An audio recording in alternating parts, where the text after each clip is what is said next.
Good morning students. आज हम करेंगे क्लास 10th का chapter number 3, pair of linear equation in two variables. Pair of linear equation in two variable को समझने से पहले सबसे पहले हम देखते हैं लीनियर इक्वेशंस क्या होती हैं। Linear equation, if the greatest exponent of the variables और variable in an equation is 1, अगर ग्रेटेस्ट एक्सपोनेंट जो है अगर हमारी 1 होती है वेरिएबल की, तो उसको हम बोलते हैं the equation is said to be a linear equation. तो उस इक्वेशन को हम लीनियर इक्वेशन बोलते हैं। Example, 3x plus 4 is equals to 0, 2x plus 3y plus 4 equals to 0। यहाँ पे अगर हम देखें तो यहाँ पे 3x plus 4 is equals to 0, तो यहाँ पे सिर्फ एक ही वेरिएबल यूज़ हुआ है। और यहाँ पे अगर हम देखें तो 2x plus 3y plus 4 is equals to 0, यहाँ पे अगर हम देखें तो यहाँ पे हमने दो वेरिएबल यूज़ किए हैं। तो इसी तरह if the number of variable use in linear equation is 1, अगर हमने सिर्फ एक ही वेरिएबल यूज़ किया है, then the equation is said to be linear equation in one variable. For example, 3x plus 4 is equals to 0 and 3y plus 5 is equals to 0 etcetera. तो यहाँ पे हमने देखा कि एक ही वेरिएबल यूज़ हुआ है इस इक्वेशन में भी, और यहाँ पे भी एक ही वेरिएबल जो कि y है वो यहाँ पे यूज़ हुआ है। ओके, दूसरा है हमारा, if the number of variable use in linear equation is 2, अगर हमने इक्वेशन में दो वेरिएबल यूज़ किए हैं, then equation is said to be linear equation in two variables. तो उस इक्वेशन को हम क्या बोलेंगे? Linear equation in two variables. For example, यहाँ पे अगर हम देखें तो 2x plus 3y is equals to 6। तो हमने यहाँ पे देखा कि यहाँ पे हमने दो वेरिएबल यूज़ किए हैं, x एंड y। तो दो वेरिएबल जहाँ यूज़ हो गए इक्वेशन के अंदर, तो उसको हमने बोला linear equation in two variables. और यहाँ पे हमने देखा कि दोनों की जो एक्सपोनेंट है वो 1 ही है। ठीक है, तो ये होगी linear equation in two variables. ऐसे ही एक और एग्जांपल देख लेते हैं, 4x plus 3z is equals to 12 is another example of linear equation in two variables. इसको करने के बाद जब आपको ये समझ में आ गया कि linear equation in two variables क्या होता है, इसके बाद हम अपने चैप्टर की बात करते हैं, pair of linear equation in two variables. तो यहाँ पे linear equation in two variable आपको समझ में आ गया, अभी मैंने आपको बताया। तो यहाँ पे जो चैप्टर हमारा है वो है पेयर ऑफ लीनियर इक्वेशन। तो pair of linear equation in two variable जो होगा, उसकी जनरल फॉर्म की अगर हम बात करें, जनरल फॉर्म जो होती है इसकी वो होती है a1x plus b1y plus c1 is equals to 0। इसी तरह से दूसरी इक्वेशन होगी a2x plus b2y plus c2 is equals to 0, where a, b and c are real numbers and a is not equals to 0 and b is also not equals to 0। क्योंकि अगर a और b 0 हो जाएंगे, तो अगर हम इन दोनों को मल्टीप्लाई करेंगे, a को x से मल्टीप्लाई करेंगे तो वो भी 0 हो जाएगा, y को अगर b से यानी कि जो कि 0 होगी वैल्यू, अगर उससे मल्टीप्लाई करेंगे तो 0 भी, ये भी 0 हो जाएगा, और हमारे पास सिर्फ बचेगा कांस्टेंट। ठीक है, तो a और b जो है वो 0 के इक्वल नहीं होना चाहिए। अब इसी तरह इसका एक pair of linear equation two variable का एक एग्जांपल हो गया, 2x plus 3y plus 4 equals to 0 and 3x plus 4y plus 8 equals to 0। ये इसका एग्जांपल हो गया pair of linear equation in two variables का।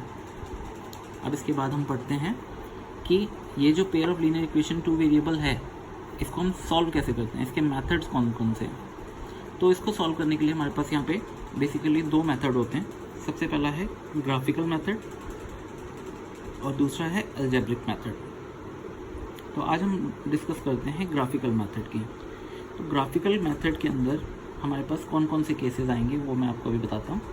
सबसे पहला केस 1 है आपका, हमने एक एग्जांपल ले लिया कि हमारे पास जो इक्वेशन है वो है 2x plus 3y plus 4 is equals to 0 and 3x plus 4y plus 9 equals to 0। ये हमारे पास एक इक्वेशन है जिसको लेके हम केस 1 को स्टडी करेंगे। तो केस 1 में हमने देखा कि जो सबसे पहले आपको ये देखना है ग्राफिकल मेथड में कि आपने इनकी ये जो कोफिशिएंट्स होते हैं इन वेरिएबल्स के, जो भी मैंने आपको जनरल फॉर्म में बताया था कि a1x plus b1y plus c1 equals to 0 है ना, तो x के साथ जो भी नंबर होगा यानी कि जो कॉफिशेंट होगा वो आपकी A1 की वैल्यू होगी। तो यहाँ पे आपने इनको A1 A2 B1 B2 C1 C2 इन वैल्यूज़ को कंपेयर करके ग्राफिकल मेथड में हम सॉल्यूशन करते हैं इसका। तो जैसे यहाँ पे अब मैं देखूँ कि x यानी कि A1 का जो वैल्यू है वो क्या है 2, तो यहाँ पे मैंने रखा A1 2, A2 है 3, B1 3, B2 4। तो यहाँ पे हमने इनको रेशियोज़ को जब कंपेयर किया तो हमने देखा कि इन दोनों का जो रेशियो है वो इक्वल नहीं आ रहा। तो सबसे पहले आपने A1 अपॉन A2 और B1 अपॉन B2 को कंपेयर करना है और ये देखना है आपको कि ये इक्वल आ रहा है या नहीं आ रहा। तो यहाँ पे हमने देखा कि ये दोनों का रेशियो जो है वो इक्वल नहीं आ रहा, तो हमने लिखा A1 upon A2 is not equals to B1 upon B2। तो यहाँ पे फर्स्ट केस जो है हमारा वो यही है कि when A1 upon A2 is not equals to B1 upon B2, तो हमारे पास जो ग्राफिकल जो सॉल्यूशन आएगा वो क्या आएगा, इंटरसेक्टिंग लाइंस, यानी कि जो भी आप ग्राफ ड्रॉ करोगे दो इक्वेशंस का वो एक दूसरे को इंटरसेक्ट करेगा किसी एक पॉइंट पे। तो जब दो लाइंस एक दूसरे को इंटरसेक्ट कर रही हैं तो सिर्फ एक पॉइंट पे इंटरसेक्ट कर रही हैं, तो यहाँ पे जो नंबर ऑफ सॉल्यूशन होगा वो क्या होगा, 1 सॉल्यूशन। ओके, और जब आपको पेयर ऑफ लीनियर इक्वेशन का कोई सॉल्यूशन मिल रहा है तो उसको हम बोलते हैं कंसिस्टेंट। ओके, अब दूसरा केस है हमारा, जब हमने रेशियोज़ को कंपेयर किया, रेशियोज़ को कंपेयर करने के बाद हमारे पास A1 upon A2 is equals to B1 upon B2 आ जाता है, तो हमें C1 अपॉन C2 का रेशियो भी कंपेयर करना है। और जब हमने इन तीनों का रेशियो कंपेयर किया और तीनों का रेशियो जो है वो इक्वल आ गया, सपोज करो 1/2 is equals to 1/2 is equals to 1/2 आ गया, तो उस कंडीशन को हम बोलते हैं कोइंसिडेंट लाइंस, यानी कि एक ही लाइन बनेगी और उसी के ऊपर दोनों जो हमारी इक्वेशंस हैं उनके पॉइंट्स जो हैं वो लाई करेंगे। पहली इक्वेशन के भी इसी लाइन के ऊपर पॉइंट्स आएंगे और दूसरी इक्वेशन के भी इसी लाइन के ऊपर पॉइंट्स आएंगे। तो यहाँ पे हमने देखा कि यहाँ पे हमारे पास सॉल्यूशन जो है वो बहुत सारे मिल जाएंगे हमें, तो इसको हम बोलते हैं इनफाइनेटली मैनी सॉल्यूशन। ओके, और यहाँ पे भी जब हमें सॉल्यूशन मिल गया है तो इसको भी हम बोलेंगे क्या, कंसिस्टेंट। ओके, अब हमारे पास थर्ड केस में हमने क्या देखा, पहले हमने A1 अपॉन A2 और B1 अपॉन B2 का रेशियो हमने कंपेयर किया, वो दोनों इक्वल आ रहे हैं।